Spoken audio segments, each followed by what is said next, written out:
Good morning. आज हम देखेंगे हेडक्वार्टर्स ऑफ रेलवे के बारे में। तो रेलवे को हेडक्वार्टर्स में डिवाइड करने की आवश्यकता क्यों पड़ी?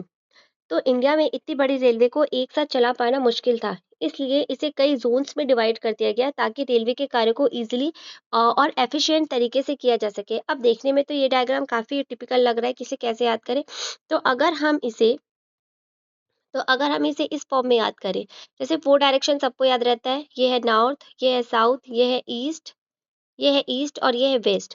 अब मैप के अकॉर्डिंग अगर हमें मैप याद है, तो मैप में सबसे पहले नॉर्थ नॉर्थ में हमारा हो जाएगा न्यू दिल्ली। और ये इस हेडक्वार्टर को कब बनाया गया? 14 अप्रैल 1952 को बनाया। फिर सीधे साउथ में आ जाओ। साउथ में आपका चेन्नई चेन्नई में 14 अप्रैल 1952 को ही बनाया गया। सेम डेट पे इन दोनों हेडक्वार्टर्स को बनाया गया था। इसके बाद आ जाएगा आपका ईस्ट रेलवे, कोलकाता। और यहाँ 1 अप्रैल 1955 को बनाया गया। फिर आएगा waste railway, Mumbai, central Mumbai. और 5 नवंबर 1951 को बनाया गया। तो हमारे ये 4 डायरेक्शन वाले हेडक्वार्टर्स हो गए। उसके बाद आप सबसे सेंट्रल वाले हेडक्वार्टर्स को लर्न करिए।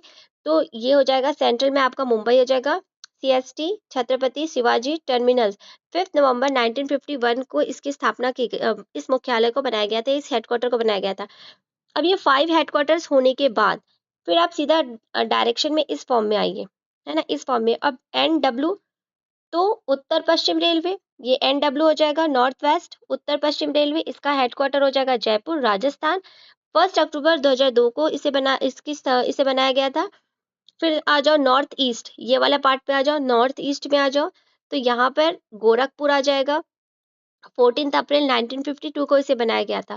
देन आ जाएगा आपका इस यहाँ पे इस वाले में आ जाइए, साउथ ईस्ट दक्षिण पूर्व रेलवे। तो दक्षिण पूर्व रेलवे का हेडक्वार्टर था कोलकाता। 1 अगस्त 1955 को बनाया गया था। देन आएगा आपका दक्षिण पश्चिम रेलवे, यहाँ पर इस बीच में दक्षिण पश्चिम रेलवे आ जाएगा। और इसका हेडक्वार्टर कौन सा है? हुबली, कर्नाटक। 1 अप्रैल 2003 को इसे बनाया गया था। इसके बाद आपका, अब देखिए, ये इतने आपके कितने हो गए? अब पूरे 8 हेडक्वार्टर्स हो गए। 8 हेडक्वार्टर्स होने के बाद अब मान लो, जैसे कि इस डायरेक्शन में ये नॉर्थ है और ये साउथ है, ठीक है, और ये बीच में भी एक सेंट्रल में आपका हेडक्वार्टर्स है। अब इस नॉर्थ और इस मेन सेंट्रल, इन दोनों के बीच में यहाँ पर, है ना, ये नॉर्थ और ये सेंट्रल, इनके बीच में भी यहाँ पर एक हेडक्वार्टर बनाया गया है ताकि कार्य को और अच्छे से और एफिशिएंट तरीके से किया जा सके। तो इसका हेडक्वार्टर है, अब ये उत्तर और सेंट्रल के मध्य में है, तो इसका नाम रख दिया गया उत्तर मध्य रेलवे। और ये कहाँ पर है? इसका हेडक्वार्टर है इलाहाबाद। 1 अप्रैल 2003 को इसे बनाया गया।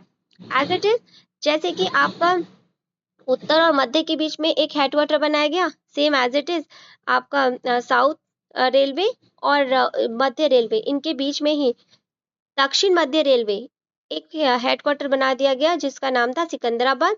2 अक्टूबर 1956 में इसकी स्थापना की गई थी। फिर आपका पश्चिम रेलवे और मध्य रेलवे, इनके बीच में एक हेडक्वार्टर बना दिया गया आपका पश्चिम मध्य रेलवे। और ये क्या, इसका मुख्यालय कौन सा था? इसका हेडक्वार्टर का नाम था जबलपुर। और 1 अप्रैल 2002 की इसकी स्थापना की गई थी। फिर आएगा आपका पूर्वी रेलवे, ईस्ट रेलवे और ये मध्य रेलवे, इनके बीच में आपका कौन सा है? पूर्वी पूर्वी मध्य रेलवे, हाजीपुर, बिहार। 14 अप्रैल 2002 को इसकी स्थापना की गई थी।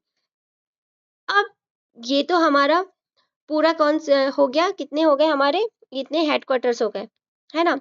तो इनको अगर हम इस फॉर्म में याद करें, ऐसे तो डायग्राम, सीधा सीधा डायग्राम से याद करने में थोड़ा टिपिकल पड़ता है।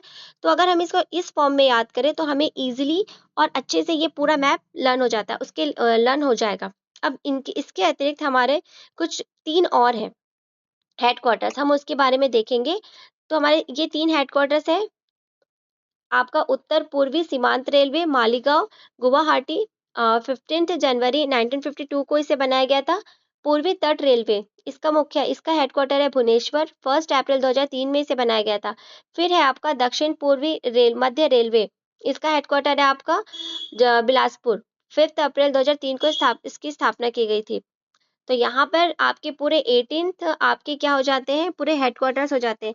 अब मेन तो जोन बनाने का जो जोन है, जोन का अगर हम इसके जो मेन देखें, जोन का जो सबसे मेन है ना, जोन के जो सबसे हेड होता है वो कौन होता है? तो जोन का हेड होगा आपका अगर ज़ोन की अगर हम बात, अभी तो हमने सिर्फ़ से हेडक्वार्टर्स देखे, अब ज़ोन का अगर हम देखें कि इसका जो सबसे मेन, है ना? सबसे मेन कार्यों का संचालन देखने का काम कौन करता है? तो जनरल मैनेजर, है ना? जो ज़ोन होता है, हर ज़ोन का अपना एक जनरल मैनेजर होता है ना? हर ज़ोन का अपना एक जनरल मैनेजर होगा, जैसे उत्तर रेलवे का एक जनरल मैनेजर होगा, यहाँ का एक जनरल मैनेजर, यहाँ का, हर एक ज़ोन का एक-एक कौन होगा?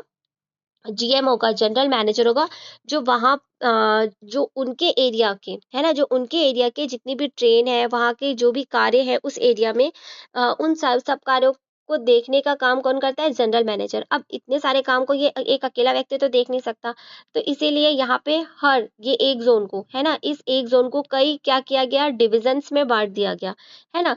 हर एक ज़ोन को कई डिविज़न्स में बाँट दिया गया, और इन डिवीज़न, है ना? इन डिवीज़न का हेड होता है डीआरएम, है ना? इन डिविज़न्स का हेड होता है डीआरएम। इसी के बाद और भी अनेक सेक्टर्स डिवाइड कर दिए गए, जिससे कि रेलवे के कार्य को क्या किया जाए? ईज़िली अच्छे से और थोड़ा एफ़िशिएंट तरीके से किया जा सके। क्यों? क्योंकि रेलवे का काम क्या होता है? रेलवे का काम होगा कोई भी ट्रेन की टाइमिंग, है ना? ट्रेन की संचालन अच्छे से देख-रेख करना, ट्रेन टाइम पे चले, है ना? कहीं एक ही ट्रैक पे कोई 2 ट्रेन मत आ जाए, प्लस ट्रैक की रिपेयरिंग करना, या फिर कई बार क्या होता है, कहीं एक्सीडेंट्स हो जाता है, तो तुरंत वहाँ पर समस्याओं का निवारण करना, और वहाँ पे सुविधाओं को पहुँचाना, ताकि वहाँ जितनी भी परेशानी है, उन सब चीज़ों से क्या किया जा सके? निपटा जा सके। तो रेलवे अपने कार्य को अच्छे तरीके से चलाने के लिए इन्हें क्या किया गया? कई ज़ोन्स में डिवाइड कर दिया गया। थैंक